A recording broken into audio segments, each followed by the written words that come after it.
Unit का नाम बताया करो, चैप्टर का नाम बताओ, चैप्टर का नाम बताइए। याद है? फिर क्या याद है?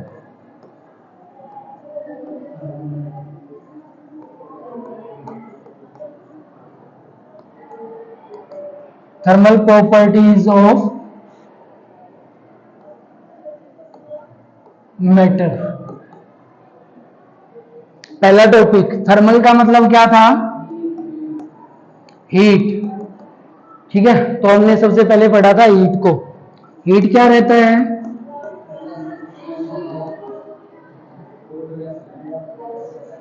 ये एक प्रोसेस है जिसके अकॉर्डिंग हम क्या पढ़ते हैं?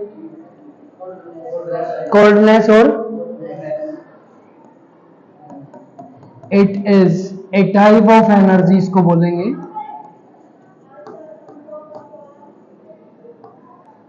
टू सेंसेशन, कोल्डनेस और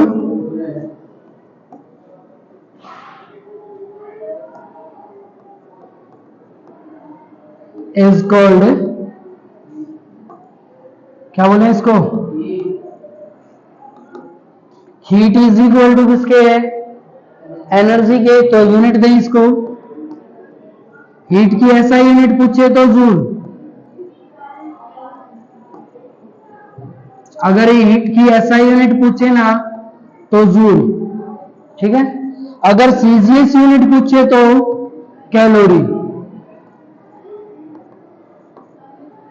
ठीक है, यहां से यूनिट मिलती है। यूनिट यहां से नहीं मिलती, यूनिट पहले हम पढ़ते हैं इसका मोशन कैसा रहता है। मोशन मींस हमने देखा कि एटॉमिक स्ट्रक्चर जो बनेगा ना किसी भी एक लिक्विड का, हमने ले लिया और लिक्विड के अंदर एटम पार्टिकल ऐसे पड़े हुए हैं यूं। क्या किया हमने? इसको हल्की सी एनर्जी दी, एनर्जी के देते ही इन पार्टिकल ने रेगुलरली मोशन करना शुरू कर दिया। कैसे? अगर इनके बीच में गैप कम है तो ये कौन सा मोशन करेंगे? वाइब्रेशन। कैसा मोशन करेंगे? अगर इनके बीच में गैप ज्यादा है तो मोशन कैसा हो जाएगा? रोटेशनल। कैसा हो जाएगा? Rotational motion. दो तरह से मोशन कर सकता है। दोनों मोशन में एक यूनिट कॉमन है, वो क्या है? वेलोसिटी। क्या चीज है? मींस ये दोनों मोशन इसकी एनर्जी को रिप्रेजेंट करते हैं, और इससे कौन सी एनर्जी निकलेगी? Kinetic energy. ठीक है, तो कोई भी हीट जब पोज्ड होती है ना, तो हीट के पोज्ड होने का रीजन ये होता है कि उसका सम ऑफ काइनेटिक एनर्जी उन पोज्ड रोटेशनल और वाइब्रेशन मोशन के बराबर। ठीक है, तो ये heat energy is equal to the sum of kinetic energy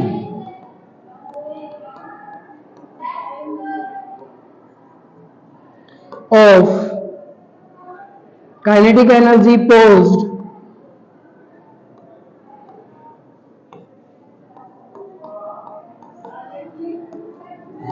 by कौन से मोशन से?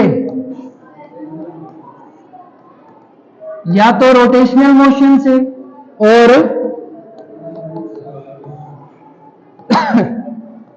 Vibration motion.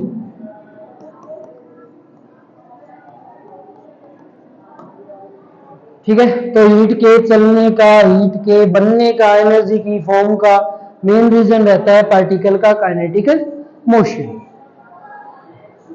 Numerically work is directly proportional required heat. काम उतना ही होगा जितनी हीट होगी। ठीक है, इसी की वजह से work is equal to energy, और एनर्जी की यूनिट जूल है, तो हीट की भी यूनिट क्या रखते हैं हम? जूल रखते हैं। ठीक है, इसी की वजह से this directly proportional is a constant relation, this is joule constant relation. It's mean work is equal to J into में क्यू। Q क्या है यहाँ पे, W क्या है, ठीक है। जूल एक एनर्जी की सेंसेशन, एनर्जी की फॉर्म है, ठीक है। ये कहता है इफ किसी भी हीट रिक्वायर्ड के लिए 1 जूल जो एनर्जी रिक्वायर्ड रहती है वो 1 के बराबर अगर मैं पुट कर दूं तो वर्क किसके बराबर आ जाएगा, हीट के बराबर आ जाएगा ना। तो हमेशा इसीलिए इन दोनों की वैल्यू सेम रहती है, इसीलिए मैंने स्टार्टिंग में बोला था it is a type of energy, ठीक है। तो हीट किसके बराबर रहेगी, वर्क के बराबर रहेगी, ठीक है भाई। ये रहता है formula of heat, Q is equal to, यहां से बना ले, किसके बराबर हो जाएगा, वर्क अपॉन में जूल, ठीक है भाई। ये रहते हैं हमारे पास हीट के लिए फॉर्मूले। यहां से कुछ हमें यूनिट और मिलती है हीट की, सीजीएस यूनिट, क्या बोलेंगे इसको, कैलोरी, ठीक है। एक कैलोरी CAL से लिखते हैं इसको, 1 calorie is equal to 4.186 joule के इक्वल। एक कैलोरी में कितने जूल होते हैं, ठीक है। और ज्यादा क्या पूछेगा, इसको जूल की सीजीएस यूनिट में चेंज कर ले तो एक कैलोरी में कितने अर्ग होते हैं,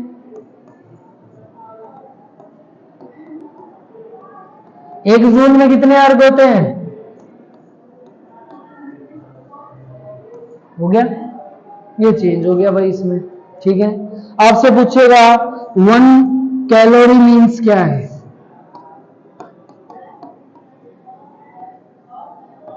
एक कैलोरी का क्या मतलब है, 1 calorie mean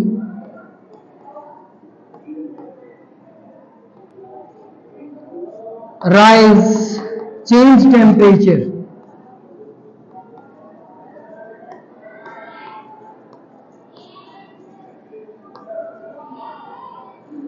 of a body due to कितना change, change temperature 1 degree rise to use amount of heat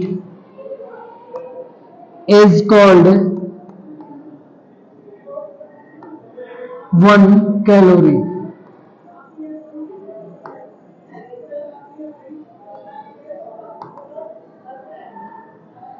एक कैलोरी का मतलब क्या है, किसी भी टेम्परेचर का 1 डिग्री राइज हो जाना, उसको राइज करने के लिए जितनी अमाउंट ऑफ हीट की जरूरत होती है उसी को क्या बोलते हैं, 1 कैलोरी। कितना टेम्परेचर राइज होगा, 14.5 डिग्री सेल्सियस से 15.5 डिग्री सेल्सियस, इतना, ठीक है। ये है भाई, इसको बोलते हैं हीट। बताओ हीट क्लियर है क्या। अब इसी इक्वेशन में एक नया वर्ड हमारे पास आ गया, वो है टेम्परेचर। हमें जानना है कि टेम्परेचर क्या होता है, तो अगला टॉपिक हमारा क्या है, टेम्परेचर। बोले टेम्परेचर क्या होता है, कौन सी sensation, the number of degree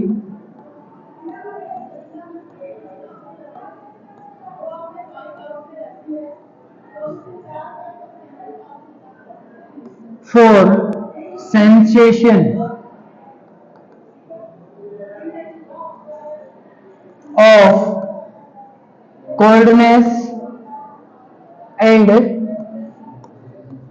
hotness is called temperature। कौन कितना डिग्री क्या है उसको हम बोल देते हैं टेम्परेचर। मीन्स एक हमारे पास लिक्विड है जो हॉट है, एक हमारे पास लिक्विड है जो इससे ज्यादा हॉट है। हमें कंपैरिजन करना है कि कौन कितना ज्यादा हॉट है, तो इनको नंबरिंग देनी पड़ेगी। इसको हमने हाथ लगा के देखा तो इसके पास ये 12 ज्यादा है। क्या 12 है? हीटिंग के लिए यूनिट। ऐसा यूनिट ऑफ टेम्परेचर क्या रहेगी? केल्विन। क्या रहेगी? ये 12 केल्विन पे है, ये 18 केल्विन पे है, तो कौन सा गर्म हुआ? तो टेम्परेचर क्या काम करता है? आपको नंबर देता है डिग्री के, जो डिफरेंस बता देता है किसके बीच में कोल्डनेस और उसको क्या बोलते हैं? टेम्परेचर की ऐसा यूनिट क्या है? केल्विन। तो टेम्परेचर की ऐसा यूनिट क्या रखेंगे? केल्विन।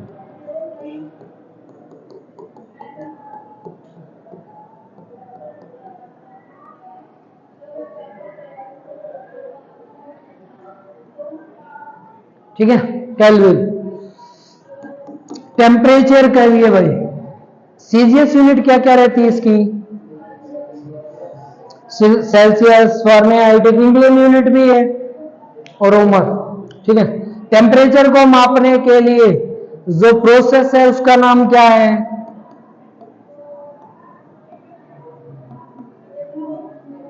थर्मोमेट्री। क्या नाम है? The process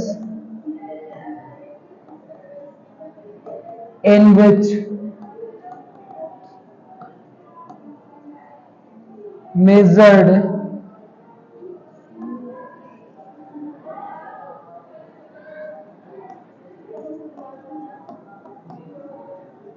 temperature of a body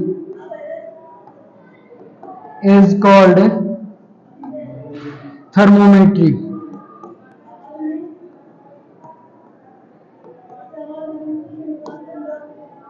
ठीक है, एक डिवाइस है जिसका नाम क्या है? थर्मोमीटर। थर्मोमीटर क्या है फिर? A device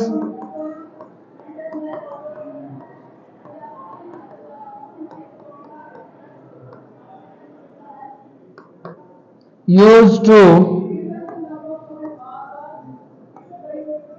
measure body temperature. किसमें? In degree. डिग्री में माप सकता है ना, ये डिफरेंस बता देगा तो इसको डिग्री में लिखेंगे। Is called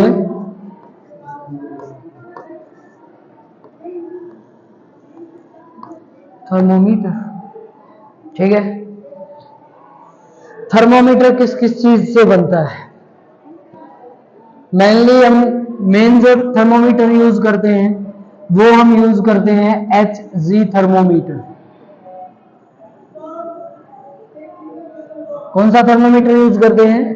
HG, fever major करने के लिए, बॉडी टेम्परेचर मेजर करने के लिए, लिविंग थिंग्स के टेम्परेचर को मेजर करने के लिए। ठीक है, HG जो मरकरी है वो कहां से कहां तक का सेंसेशन लेता है?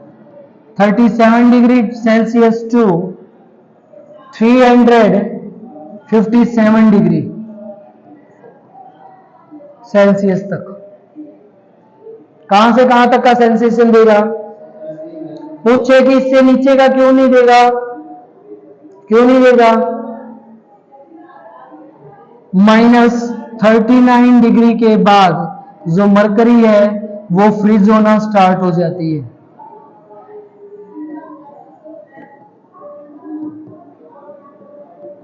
और फ्रीज हो जाएगी तो क्या ये टेम्परेचर बता पाएगी? तो इसका फ्रीजिंग पॉइंट अप्रोक्स माइनस के 39 डिग्री सेल्सियस के आसपास है। इसके बाद ये काम नहीं करेगा। ये काम नहीं करेगा तो फिर कौन काम करेगा इसके बाद?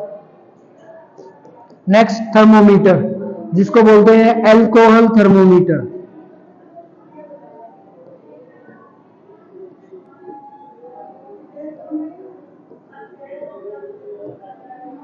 OH thermometer.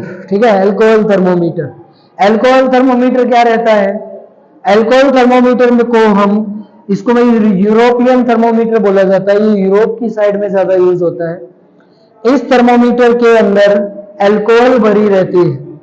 अल्कोहल इसलिए डालते हैं क्योंकि अल्कोहल का जो फ्रीजिंग पॉइंट होता है वो बहुत कम होता है, वो ज्यादा माइनस में होता है। 150 समथिंग तक पहुंच जाता है। इसका फ्रीजिंग पॉइंट लेस होने की वजह से जहां पे बहुत ज्यादा ठंडी जगह है वहां पे हम कौन सा थर्मोमीटर यूज करेंगे? Alcoholic thermometer. लास्ट और सबसे ज्यादा सेंसेशन जो थर्मोमीटर रहता है वो रहता है नाइट्रोजन थर्मोमीटर।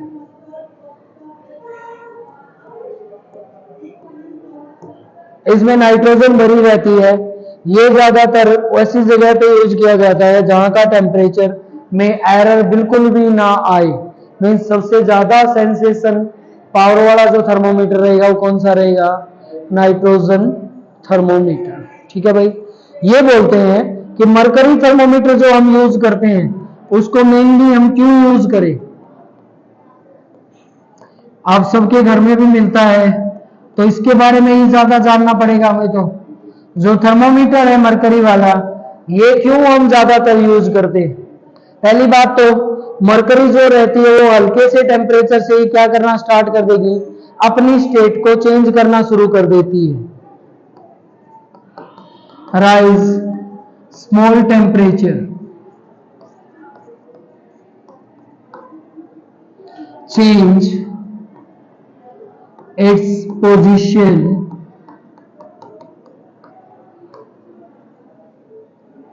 इजीली। जैसे ही आप इसको रखोगे ना बहुत इजीली ये क्या करता है? चेंज होना शुरू होगा। जैसे मुंह में रखा रखते ही हल्का सा टेम्परेचर इस पे लगेगा तो ये क्या करना शुरू कर देगा? ये चेंज होना शुरू हो जाएगा। ठीक है। सेकंड, इसको यूज इसलिए करते हैं जो थर्मोमीटर हम यूज करते हैं ना मेनली इस थर्मोमीटर में देखो ये मरकरी ऐसे भरी रहती है। ये मरकरी जब राइज होगा ऊपर की तरफ चलना शुरू करेगी यूं तो ये इससे ग्लास से चिपक नहीं जाएगी? चिपकेगी ना। लेकिन मरकरी के पास ऐसी प्रॉपर्टी है कि ये ग्लास के साथ चिपकती नहीं है। जैसे ही टेम्परेचर वापस हटेगा ये किस फॉर्म में आ जाएगी? नॉर्मल फॉर्म में आ जाएगी। तो ये इससे चिपकेगी नहीं तो भी रिजल्ट अच्छा देगी। इसलिए हम इसका यूज करते हैं। ठीक है भाई। एक भाई अपने पास इजीली अवेलेबल भी यही है, सस्ते से भी यही है, टिकाऊ भी यही है तो हम इनको यूज कर लेते हैं। ठीक है।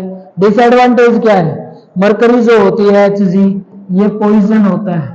अगर बाई चांस ये थर्मोमीटर का ग्लास आपके मुंह में ब्रेक हो गया तो आप पानी भी नहीं मांगोगे, उसी टाइम पे आपकी डेथ हो जाएगी। इतना ज्यादा पॉइजन होता है। ठीक है। चले ग्राफ में, ग्राफ कल भी हमने पढ़ा था एक बार, आज फिर जल्दी जल्दी से पढ़ लेते हैं भाई। न्यूमेरिकल उसका कर लेते हैं।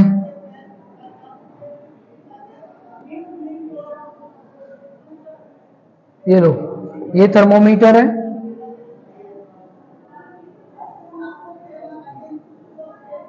ये थर्मोमीटर का वो एंड है, ये इसका फ्रीजिंग पॉइंट है।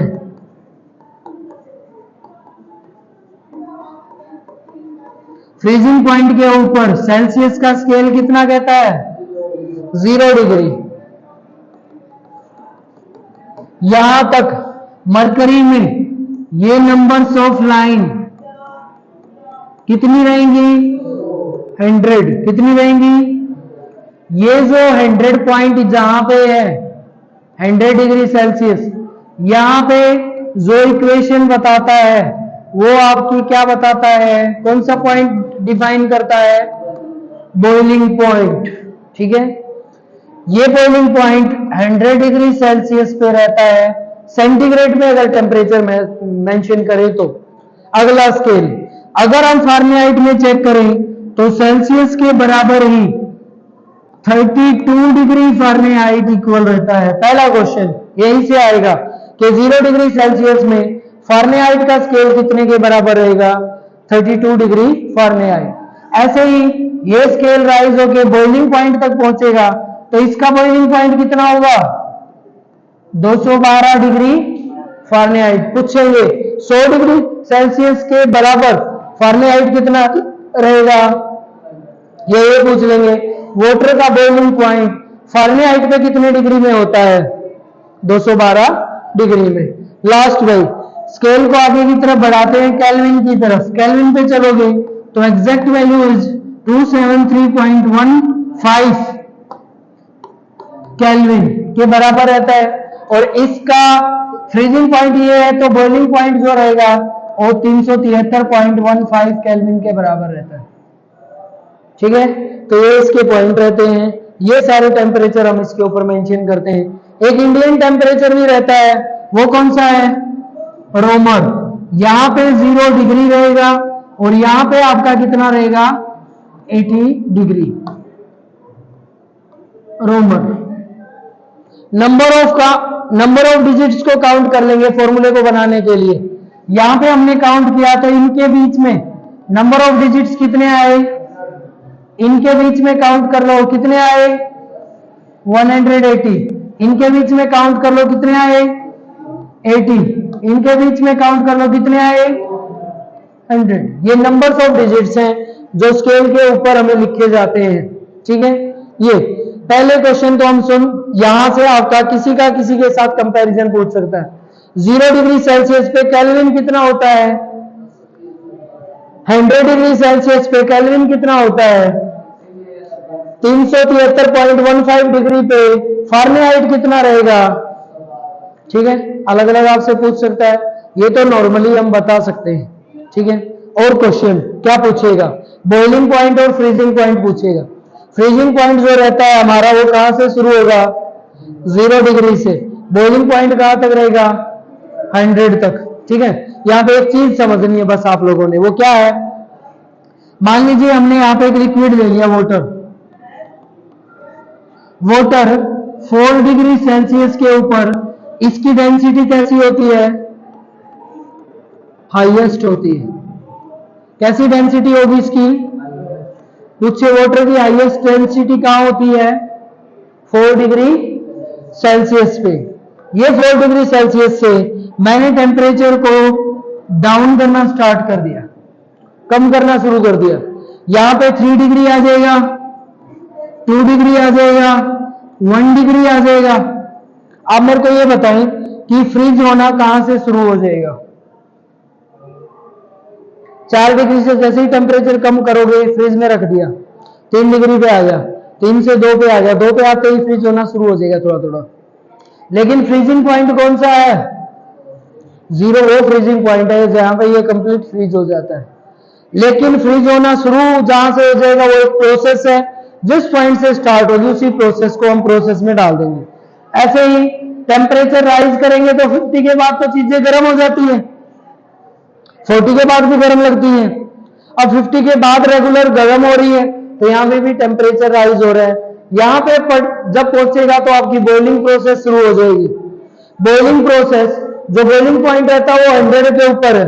मैंने टेम्परेचर पढ़ा 120 डिग्री सेल्सियस, मैंने कहा यहां पे बॉइलिंग होगा, बॉइल होगा क्या 120 पे होगा, जब 100 पे हो रहा है तो 120 पे भी होगा। लेकिन दोनों में क्या कंपैरिजन है, यहां पे बॉइलिंग होने की रेट कैसी हो जाएगी, हाई हो जाएगी।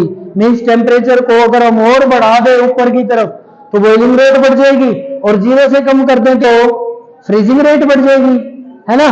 तो ये फ्रीजिंग रेट और बॉइलिंग रेट को एक्सप्लेन करता है। अब हमें चाहिए इसके फॉर्मूले। ठीक है, फॉर्मूले हमने पढ़ने हैं भाई।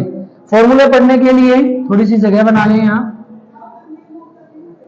कल हमने जो पढ़े थे वो फॉर्मूले सही थे, बस वो ना वैल्यू मैंने बाद में देखी, हमें ना फारेनहाइट की बोल के सेल्सियस में रख रहे थे, इसलिए गलत आ रहा था।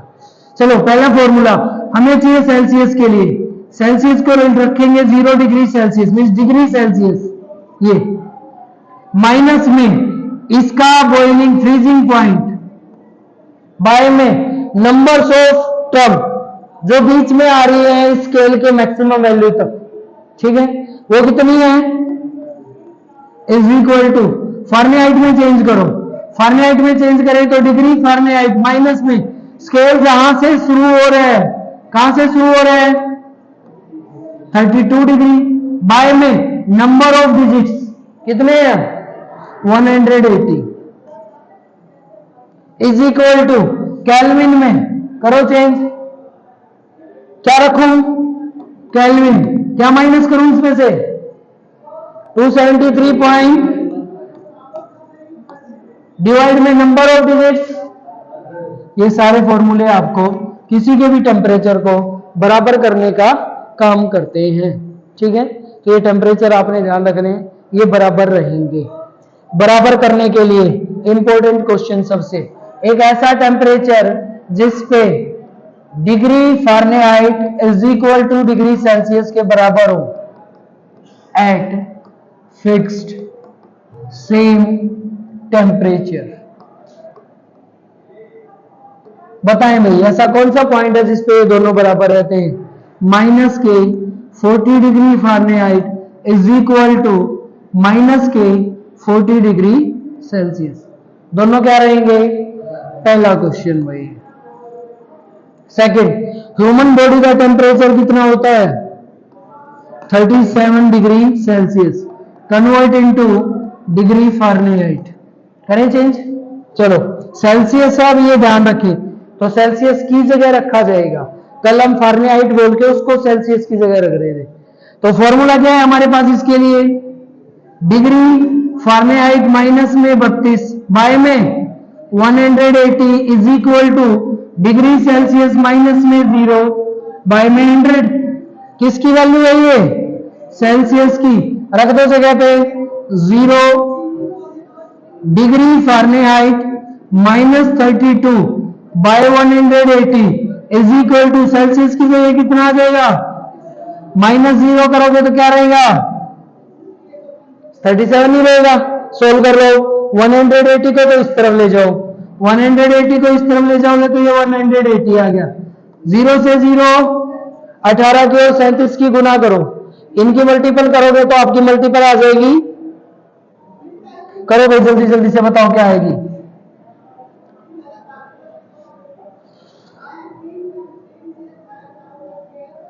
जल्दी करके बताओ।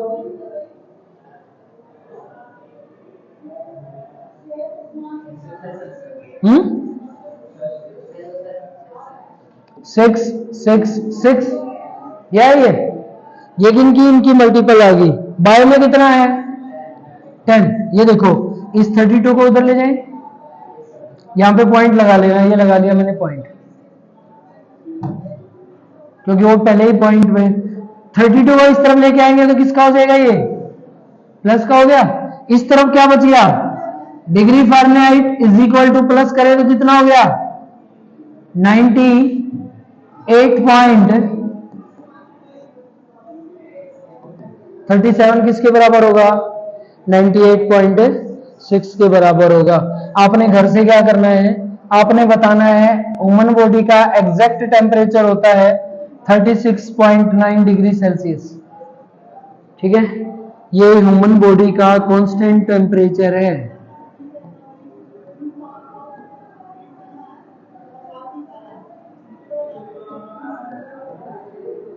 आपने इसको चेंज करना है किसमें?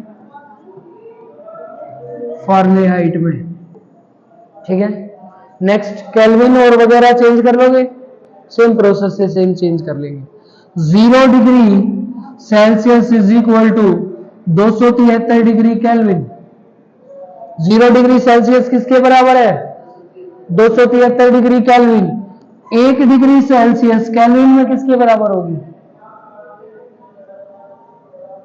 एक बढ़ा दें, इसमें ऐड कर दें, एक के अंदर कितना ऐड कर देंगे भाई? सेल्सियस में जब स्केल बराबर है तो स्केल बराबर है तो चेंज भी तो बराबर होगा। इसमें अगर मैं एक इंक्रीज करूंगा तो इसमें भी एक इंक्रीज हो जाएगा कि नहीं? तो 1 डिग्री सेल्सियस किसके बराबर हो जाएगा? 274 केल्विन के। अब बोलेगा ये आपसे 100 डिग्री सेल्सियस कितने डिग्री केल्विन के बराबर है? तो हमने ऊपर भी लिखा था, यहां भी निकाल दे 373। क्या यूज किया हमने? यहां डिग्री सेल्सियस में सेम टर्म ऐड कर दी तो वही केल्विन में सेम टर्म ऐड कर देंगे कि नहीं? ये आपका सेम प्रोसेस से सेल्सियस से केल्विन में चेंज करने के लिए रहता है। ठीक है, नेक्स्ट टॉपिक, अगला टॉपिक भाई अगला टॉपिक है हमारा ट्रिपल पॉइंट ऑफ वाटर। ठीक है, बहुत इंपॉर्टेंट है। ट्रिपल पॉइंट ऑफ वाटर, इसका मतलब क्या है? ट्रिपल पॉइंट ऑफ वाटर का मतलब रहता है वाटर के पास एक ऐसा टेम्परेचर जिससे ये तीनों स्टेट में मिले। कौन कौन सी में? सॉलिड में भी, लिक्विड में भी और गैस में भी। तो ऐसा पॉइंट कौन सा होगा जहां पे ये तीनों के तीनों स्टेट में मिल जाए हमारे पास वाटर, उसको बोलेंगे triple point of water. Water found in solid, liquid and gas at a same temperature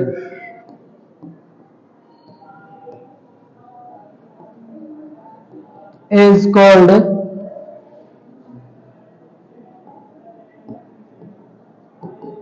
triple point of water. Its value is 273.16 kelvin. कितनी वैल्यू है इसकी? 273.16 केल्विन। ठीक है भाई, ये रहेगी बेटा जी आपकी वैल्यू जिसमें हम निकालते हैं ट्रिपल पॉइंट ऑफ वाटर। अगला टॉपिक है ये आपका, क्लियर है? वाटर ही आपके पास एक ऐसा सॉल्यूशन है, वाटर ही आपके पास एक ऐसा, आप मिक्सचर बोल दो, सॉल्यूशन ही बोल दें, जिसके पास ये ट्रिपल पॉइंट पॉसिबल है। अदरवाइज ऐसी कोई फॉर्मेशन नहीं है जिनके पास ये ट्रिपल पॉइंट फॉर्म्ड होते हो। ठीक है, आज का लास्ट टॉपिक और छोटा सा टॉपिक जिससे क्वेश्चन आने की संभावना रहती है वो है absolute temperature.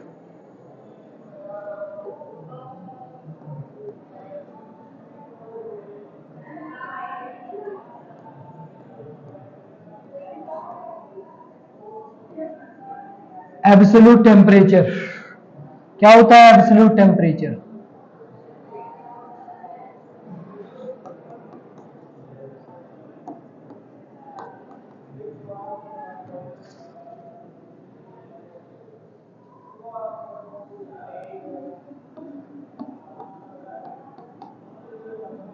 Temperature value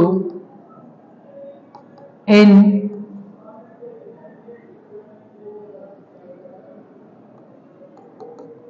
Celsius is equal to -K 373.15 degree Celsius is called